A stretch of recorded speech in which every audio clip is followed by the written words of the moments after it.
भरोसा एक स्टिकर की तरह होता है।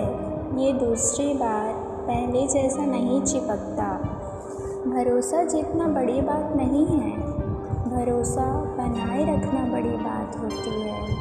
झूठ बोलकर भरोसा तोड़ने से बेहतर है सच बोलकर रिश्ता तोड़ दिया जाए, क्योंकि रिश्ता चाहे फिर जुड़ जाता है मगर भरोसा कभी नहीं जुड़ता।